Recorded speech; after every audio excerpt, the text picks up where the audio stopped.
Hey guys, Dave here from Easy Country Cooking and Cook and Share. Well, I came across this recipe a while back, did some revisions on it, and it came out absolutely incredible. It's one of the creamiest, easiest, cheesiest chicken dishes you will ever make, and guaranteed 100% without the word of a lie, you're going to love it. So let me show you how to do this. Okay, first of all, we'll begin with some of our ingredients. You guys kind of like this. So we got two bell peppers, a red and a green. We got some pepper, we got some salt, we got some Italian seasoning, cherry tomatoes, which are not fresh from the garden, I've done run out, some milk, some heavy cream, a potato, garlic, of course, some all-purpose flour, onion, mozzarella, tomato paste, and of course, some chicken. So let's get started. First of all, I got a pound and a half of chicken here, and these are just chicken breasts. And they're pre-filleted. I mean, what they've done is they've taken a breast and cut them in half, which is good. I was going to do that anyway. So we are going to just kind of cut these into slices, something like this, I guess. That's about perfect right there. And guys, this is about a pound and a half of chicken, something like that. Alrighty, our chicken's all cut up. So I'm going to grab this up and we're going to toss this into a bowl. Good old chicken. Now we're going to season our chicken up with a bit of salt, about a teaspoon, something like that. And of course, some ground black pepper. You know me, I love pepper, so I'm going to throw a couple of teaspoons in here. Now guys, I'm just using salt and pepper, but you can use whatever seasoning you want. I mean, you could throw a bit of Italian seasoning in there, paprika, whatever you want, but we're just going to keep it simple right now. And 4 teaspoons, or 4 tablespoons, I should say, of flour. And I'm just going to grab up the best cooking utensil we have, my hands, and we're just going to roll this around until that salt and pepper and that flour completely covers the chicken. And I know some people are saying, you should be wearing gloves. Well, I'm going to wash my hands. You can wear gloves if you like. And I've been thinking I would wear gloves, but they'd have to be those cool black gloves that you see people wear. I think I'm going to look around and get some of those. You know where to find them. I think maybe, I don't know, maybe Costco or something like that you can get them at. Okay, guys, got the old cast iron pan here heated up, and I'm going to add some oil in. Yeah, I don't know, but a couple of tablespoons, something like that. And some people are saying, your pan's big enough, Dave. Holy jumping, that's a big pan. Yeah, it is a big pan. It's a big old 10-incher, and I'm just loving it. And my friends, we're just going to plop the old chicken somewhat methodically into my big old cast iron pan here.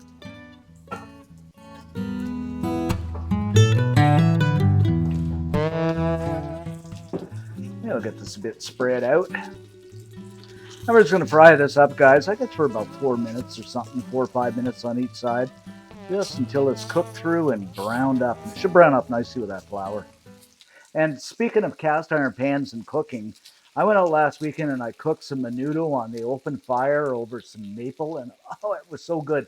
So if you want to see some videos cooking over the open fire while the weather's still good before the snow flies here, drop me a comment below and let me know.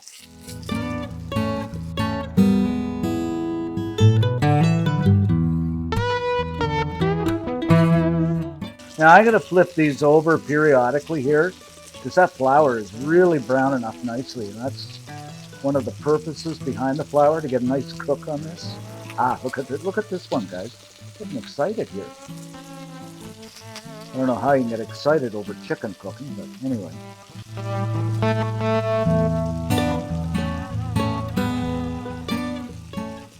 Okay, the chicken is looking pretty good here, so I'm just going to grab this up and we're going to set this aside on a plate.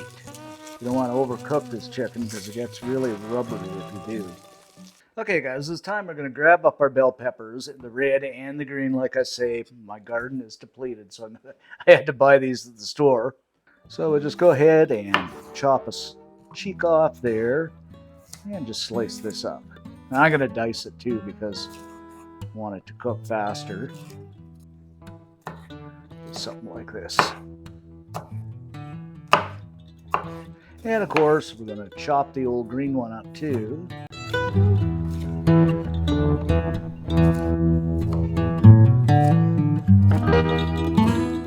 Alrighty then, guys, in the same pan with all those wonderful flavors happening, I'm going to go in with a good knob of butter. And we'll just kind of let this melt down a little bit. Follow this with a little bit more oil, just to make sure that butter doesn't burn. Give everything a stir around, just kind of deglaze this pan a little bit. And I'm just using cast iron here, guys, because we are going into the oven for about 10 minutes in. I like cast iron. Then we are going in with about 1.5 cups of quick fry hash browns. Now I'm using the quick fry here because I'm lazy as a pet coon, but you know, you can chop potatoes up too if you like, but these are just as easy and they're pretty good. So just kind of stir these around, let them fry up. I bet you this is going to be good, guys.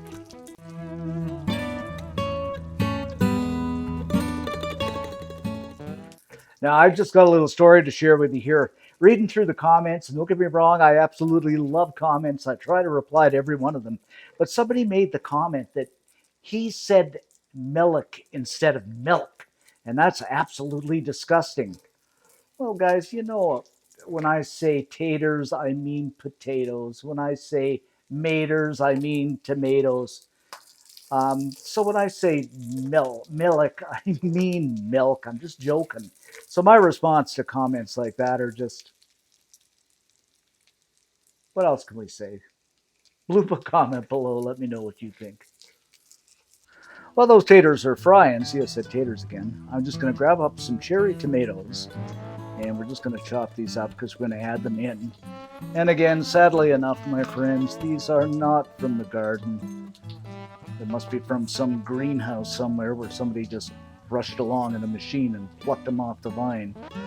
You can kind of tell here, but anyway, they'll do in a pinch. So these potatoes are pretty much done. And I know what you're going to say. You're going to say, ha ha, Dave, you showed a potato at the very beginning in the ingredients. You didn't use it. Yeah, well, I opened the fridge and the freezer and I got lazy. So decided to save the potato for something I'm going to do this afternoon. Just use the quick fry hash browns. But they are looking good. So I'm going to move everything to one side of the pan here. Something like that. Then in we go with half a small chopped onion and 3 cloves of garlic. You know me and my garlic. We'll just stir and saute this around until that wonderful, wonderful aroma of onion and garlic fill the air. This is smelling good.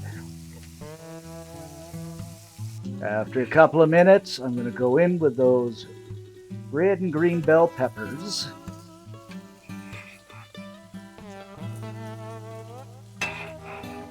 And of course, those cherry tomatoes. I think this is going to be a pretty dish too, guys. Just kind of give these a quick stir around.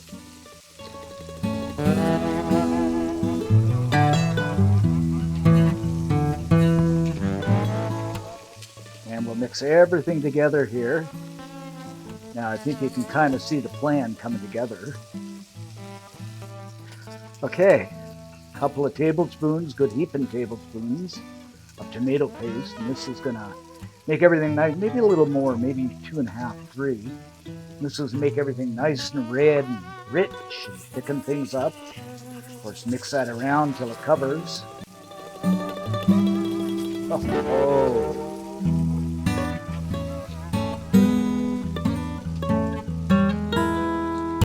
And I've reduced the heat here, guys, to about medium.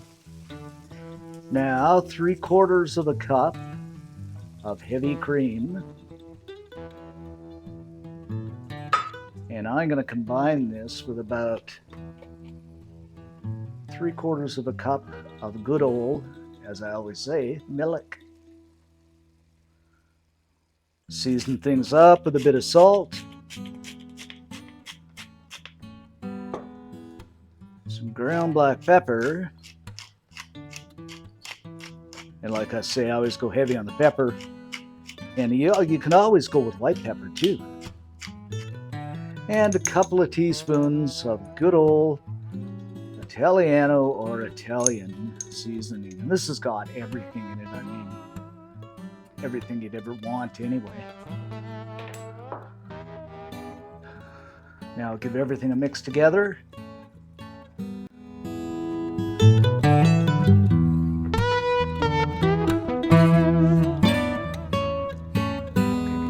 Now the great thing is, if you're diet conscious, you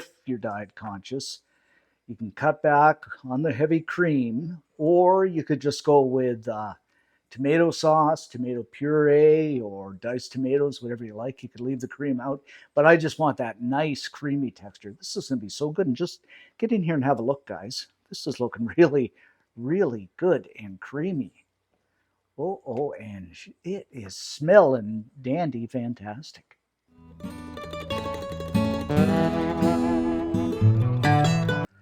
Now, of course, guys, I haven't forgotten, we are going back in with that chicken. That'd be awful to forget the chicken. It's been done before. I'm just using tongs here to kind of strategically get this around so it looks, well, pretty like. You could do the old dump thing, but... All right, guys, this is looking pretty good to me. I mean, if you feel it's a little bit dry, don't be afraid to add a little more water, or I should say some water, or a little bit more milk, but it's looking pretty good to me, depending on the consistency you want it.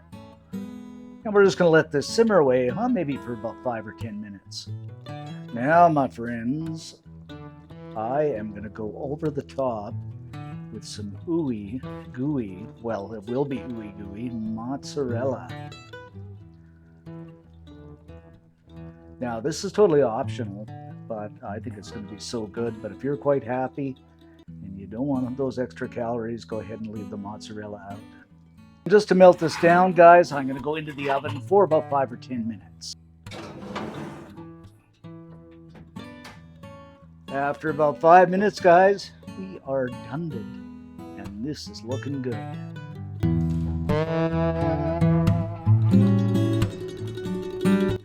So I'm going to garnish this up with a bit of parsley, and this is fresh from the garden, and it seems to be regrowing pretty good out there, just to give it that greenery effect.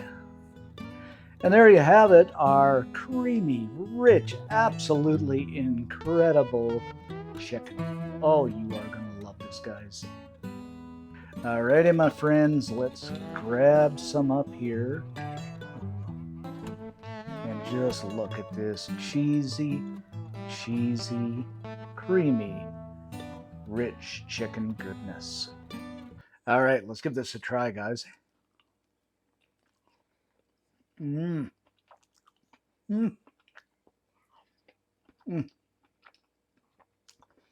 What can I say? This is absolutely delicious. It's creamy. It's cheesy. The chicken is done to perfection. I mean, I don't like to blow my own horn, guys, but this is absolutely so good. You got to make this. And if you do, leave us a comment. I'd love to read them.